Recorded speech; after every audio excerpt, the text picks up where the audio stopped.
Some minds do not fall asleep by being told to stop. They need something quiet enough to follow. The body is in the bed. It has been in the bed for some time, long enough that the contact surfaces between the body and the mattress have equalized in temperature, long enough that the breathing has settled from the pattern of movement and positioning into the slower pattern of a body that is no longer adjusting. The pillow has received the weight and warmth of the head. The bedding has settled around the body's current position. The lights are off. The room has reached the level of sound and light that it holds at this hour. The body is horizontal. The conditions for sleep are present. Sleep is not present yet, or it is present in some parts of the body and not in others. The question of whether the body is asleep is not a single question with a single answer. It is a question that different systems in the body answer differently at different times, because the transition from waking to sleep is not a switch that the whole body crosses together. It is a sequence, a set of gates, each with its own threshold, each closing at the rate its own biology requires. Some gates have already closed. The postural muscles have been releasing for some time. These are the muscles that hold the body upright during waking, the muscles of the neck that hold the head above the shoulders, the muscles along the spine that maintain the vertical, the muscles of the shoulders and the upper back that resist the pull of gravity on the arms. In waking, these muscles are not consciously controlled. They run at a low continuous level of contraction, just enough to maintain the posture the body is currently in, adjusting constantly to the small shifts of weight and balance that waking produces. This background activity is invisible during waking. It is simply the condition of a body that is holding itself upright and positioned. In the transition to sleep, this background activity decreases. The level of contraction in the postural muscles, the resting tone, falls as the nervous system begins its shift from waking to sleeping state. In a body that is lying down, the effect of this reduction is difficult to perceive directly. The postural muscles are no longer needed to hold the body upright. The mattress and the pillow are doing that. The reduction in tone is not producing a collapse, because there is nothing to collapse from, but it is occurring. The muscles releasing the small continuous contraction that waking required, the tissue becoming slightly more relaxed than it was an hour ago, the body settling more fully into the surface it is resting on. The neck muscles have already released. The muscles along the jaw have released. The masseter, which in waking can carry the tension of clenched or slightly held teeth, has let go. The muscles that hold the eyes in their position, the muscles that in waking produce the small constant corrections that keep the gaze steady, are no longer at their waking level of activity. The eyes have moved to the position of rest, which is not the position of directed attention. They are where gravity and the current state of the nervous system have placed them.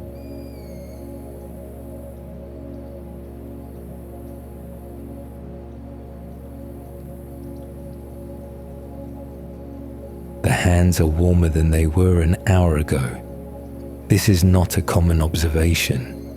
Heat in the hands is not the sensation most people associate with the approach of sleep. The sensation most people associate is heaviness, or a kind of softening, or the loss of urgency. But the hands being warmer is a physical fact about what is happening in the body at this moment. and it is a fact that the body has produced without any instruction. The warming is the result of blood vessel dilation. In the transition to sleep, the blood vessels near the surface of the skin, the small vessels in the hands, the feet, the forearms, the lower legs, dilate. They open to a slightly larger diameter than they maintain during active waking. More blood flows through the surface tissue. More heat moves from the blood to the skin and from the skin to the air. The extremities, which in active waking are often slightly cooler than the core, because the body directs blood to where it is needed, and the hands and feet are not always the priority, become warmer as the blood distributes more evenly toward the periphery. This redistribution of blood toward the periphery is connected to the fall in core temperature that marks the approach of sleep. As the body enters the transition, the core temperature, the temperature of the deep tissues, the organs, the blood in the large vessels near the center, begins to fall. The fall is small in absolute terms, a fraction of a degree, the kind of change that would not register as feeling cooler.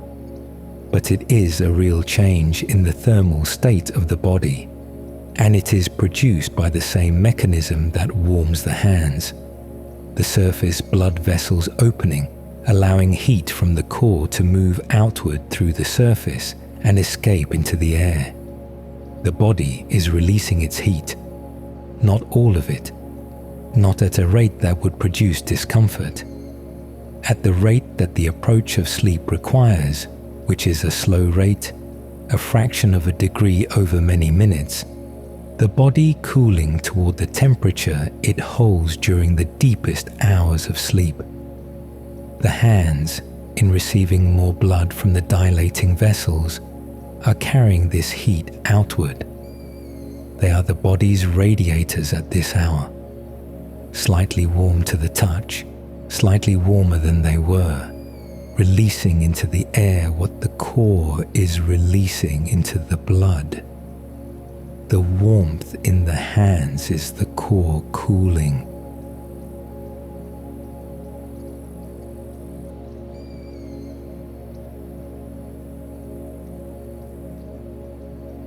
The breathing has changed. In waking, breathing is variable. It responds to speech, to movement, to shifts in attention and posture, to the small demands that waking activity places on the respiratory system. The rhythm is present but irregular. The depth varies from breath to breath. The rate varies slightly. The pauses between breaths vary in length. The system that controls breathing is responsive, adjusting continuously to what the body currently requires. In the transition to sleep, the breathing becomes more regular. The irregularities that waking produces, the slight acceleration that a shift in attention can produce, the brief holds, the occasional deep breath that the body takes without prompting, the sigh, these become less frequent. The rate settles toward a consistent value. The depth settles toward a consistent depth.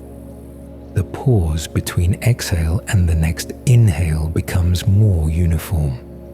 The breathing becomes less a response to the changing demands of waking and more a steady exchange at the rate the resting body requires. The chest rises and falls at the rate sleep asks of it. The rhythm is not an instruction. No part of the sleeping body has decided on this rhythm. The respiratory system is running at the rate the current chemical state of the blood requires. The oxygen and carbon dioxide balance that the reduced activity of the transitioning body produces. And at that rate, the rhythm is regular. It is the regularity of a system that is no longer being interrupted.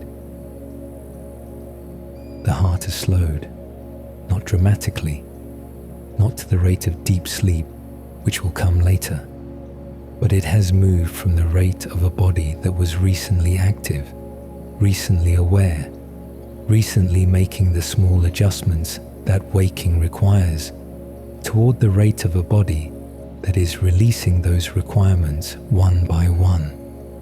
Each contraction of the cardiac muscle is still producing the same result, still moving the same volume of blood through the same circuit, still delivering oxygen to the same tissues at the rate they currently require. The circuit is unchanged. The rate at which the circuit runs has decreased by several beats per minute from what it was an hour ago. The body is doing less. Not all of it. The heart is still contracting. The lungs are still exchanging. The processes that run continuously regardless of the sleep state are still running. But the body has reduced the activity that waking requires and has not yet replaced it with the activity that deep sleep will require. It is in the interval between the two, the interval of slowing, the interval in which one set of requirements has been released before the next set has fully engaged. Breath enters, breath leaves. Between breaths, the air holds its density.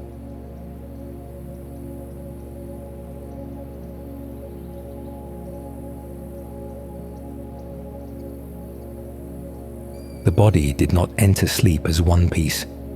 Some gates closed before others. There is a moment that some bodies produce in this transition. A sudden small contraction, usually in the legs or the arms, sometimes in the whole body.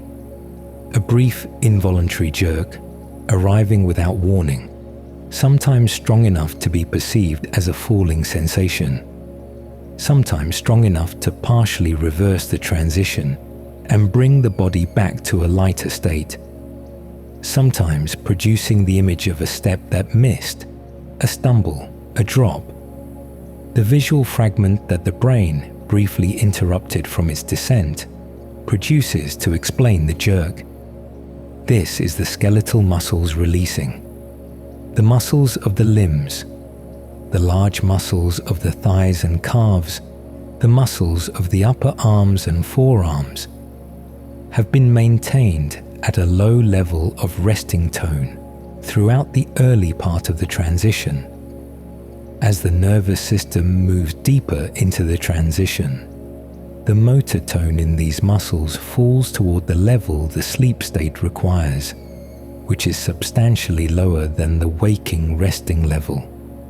The fall in tone is not always smooth. Sometimes, as the motor system releases its hold, the transition produces a brief reflex contraction, a discharge from the system as it hands off the muscles from waking control to sleeping state. The jerk is the gate closing, not an error, not a symptom of something wrong with the transition, a structural feature of the passage, the motor system's last check before it completes the handover. After it, the muscles of the limbs are at the reduced tone of sleep. The motor pathway that connects intention to action is still present, but running at a level that does not produce the kind of response it produced in waking. The limbs are still there. The threshold has moved. The crossing happened in the jerk.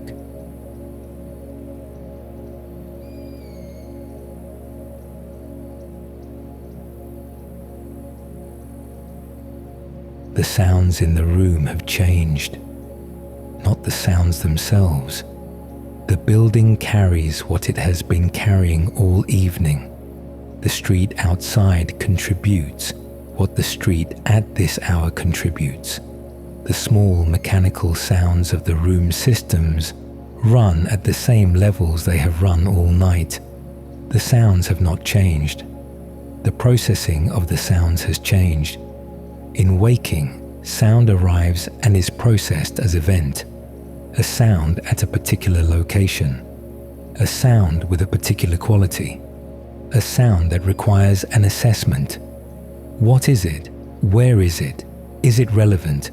Does it require a response? This processing runs continuously in waking, not consciously, not as deliberate attention, but as the baseline activity of a system that is continuously monitoring the environment and flagging what might matter. The processing has a cost. It requires the auditory cortex and the regions that evaluate relevance to remain active, ready to respond to whatever arrives. In waking, this readiness is maintained continuously because what arrives in the environment cannot be predicted and anything might matter. The system does not close between sounds. It remains open, running at low level, ready for the next arrival. In the transition to sleep, the threshold for this processing rises.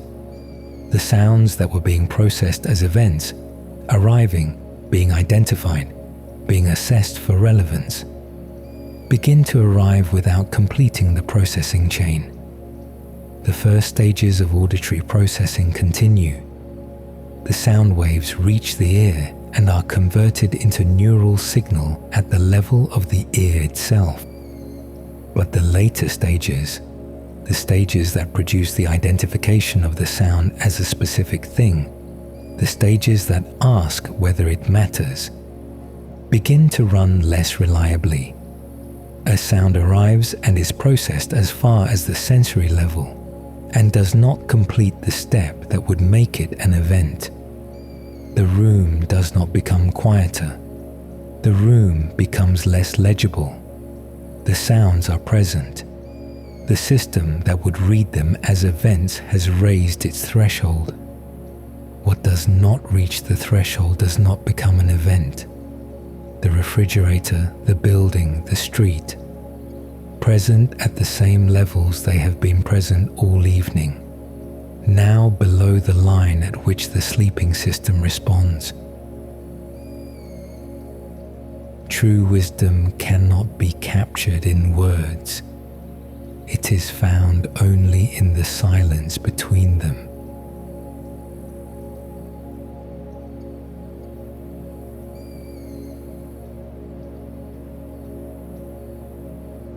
In the interval between waking and the first full sleep stage, some bodies produce imagery, fragments, not the constructed narrative of a dream, not the sustained, coherent world that sleep will eventually produce. Fragments of visual information that appear and dissolve without sequence, without context, without the cause and effect logic that waking perception maintains. A face, briefly present and then absent. A word on a surface, almost readable, gone before it can be read. A landscape element, a wall, a path, something that was near but has no space surrounding it. Sounds that arrive as if from a specific location, spoken or produced by something specific, dissolving before they can be placed. These are not memories being replayed. They are the visual and auditory processing systems running at reduced coherence, not fully off, not at the level of organized dreaming, but at the level that the transition produces. The systems that build the seen world and the heard world are still outputting, but they are no longer receiving the organized input that waking provides, and are not yet receiving the internally organized input that sleep will produce. They are running on the residue of the day's processing, the traces left in the neural pathways by the events and images and sounds that have passed through them in the past hours, producing brief images as the activity drifts through the patterns that the day laid down. The fragments appear without being requested. They dissolve without being dismissed. Neither the appearing nor the dissolving is under the direction of anything that could be called a decision. The system is between states, and the between state produces these half-formed outputs, which are the evidence that the visual cortex is still running, but is no longer receiving instructions about what to build.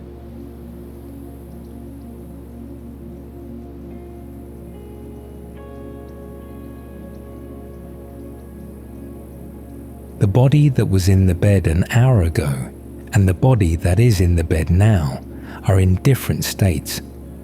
The postural muscles are at lower tone. The hands are warmer. The heart is slower. The breath is more regular. The auditory threshold is higher. The sounds the room is producing are present, but are no longer being processed as events that require a response. The visual processing is producing fragments rather than the organized scene world of waking. The motor system has released its waking level hold on the muscles of the limbs. Each of these changes happened at a different point in the past hour. Each one crossed its threshold when the conditions at that threshold were met, when the temperature fell enough, when the neural signal shifted enough, when the accumulated change in the nervous system reached the level that particular gate required. The changes did not wait for each other. The hands warmed before the auditory threshold rose. The jaw released before the limbs jerked. The fragments appeared after the room became less legible, but before the first full stage of sleep was reached. The body did not arrive here as a whole. It arrived piece by piece, gate by gate, each part of the transition occurring when its conditions were satisfied and not before. The sequence producing what appears from outside as a single event, the body asleep, but what is from inside the process, a series of separate crossings, each at its own rate, each at its own time. Some gates are still closing. Breath enters, breath leaves. Between breaths, the air holds its density.